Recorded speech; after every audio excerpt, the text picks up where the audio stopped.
అదే సో కొన్ని అంటే అలా వాస్తవానికి నిన్న మొన్న అనేక సందర్భాల్లో చెప్పాం. అది జీవీఎంసీలో గ్రేటర్ విశాఖ మున్సిపల్ కార్పొరేషన్లో కూటమి పార్టీలకి అది ఉన్నటువంటి 3 పార్టీలు ఏవైతే కూటమిగా ఉన్నాయో ఆ 3 పార్టీలకి బలం లేనప్పటికీ వైఎస్ఆర్ కాంగ్రెస్ పార్టీ చెందినటువంటి సభ్యులు అలాగే వైఎస్ఆర్ కాంగ్రెస్ పార్టీకి చెందినటువంటి సభ్యులు మేయర్గా ఉన్నటువంటి తరుణంలో వారి మీద నో కాన్ఫిడెన్స్ అన్నటువంటి దానికి వారు లేఖనివ్వడం జరిగింది. సరే, వారికి బలం ఉండి వారికి అవకాశం ఉండి మాకు బలం లేకపోతే వారు నోటీస్ ఇచ్చినా పర్వాలేదు.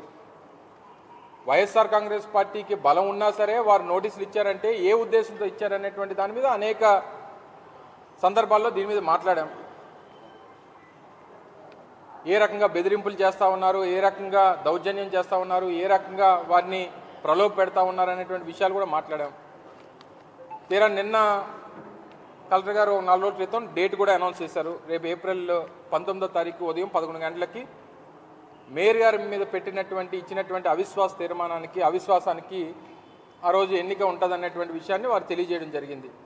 సో లెటర్ అండ్ స్పిరిట్ ఏదైతే ఉందో దానికి అనుగుణంగా వెళ్ళాలి తప్ప లెటర్లో వారు మెన్షన్ చేసింది ఏంటి, ఇవన్నీ కూడా కొంత కార్పొరేట్లకు ఇచ్చినటువంటి నోటీసులు. సరే, నోటీసులో వాళ్ళు మెన్షన్ చేశారు. ఇందులో జత చేసినటువంటి కాపీలో తీర్మానం అని చెప్పి రెజల్యూషన్ అని చెప్పి ఒకటి మెన్షన్ చేశారు.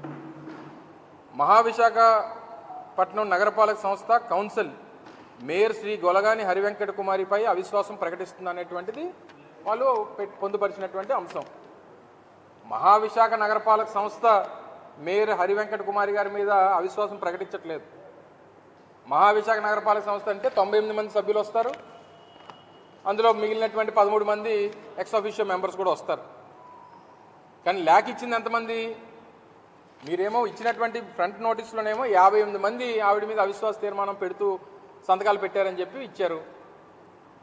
అంశంలోకి వచ్చేసరికి ఏమో మహావిశాఖపట్నం నగరపాలక సంస్థ మొత్తం కూడా ఆవిడ మీద అవిశ్వాస తీర్మానం పెట్టినట్టు ఇచ్చింది.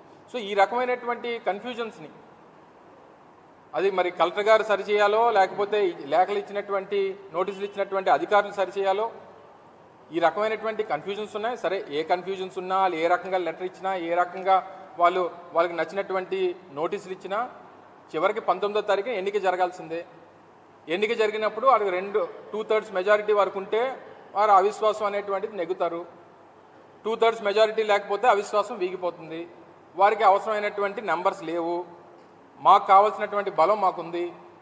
అవిశ్వాసం అనేటువంటిది 100కి 100 పాళ్ళు వీగిపోతుంది. హరివెంకట కుమారి గారు మేయర్ గారే రానటువంటి సంవత్సర కాలం కొనసాగుతారనేటువంటిది వైఎస్ఆర్ కాంగ్రెస్ పార్టీ మాకున్నటువంటి బలం, మాకున్నటువంటి నెంబర్సు, మాతో ఉన్నటువంటి కార్పొరేటర్ల తాలూకా వారి నిబద్ధతతో డెఫినెట్గా మేము దాన్ని కొనసాగిస్తాం. ఇంకో సంవత్సర కాలం కూడా మా మేయర్ గారే కొనసాగుతారనేటువంటి నమ్మకం పూర్తిగా వైఎస్ఆర్ కాంగ్రెస్ పార్టీకి ఉంది. Thank you.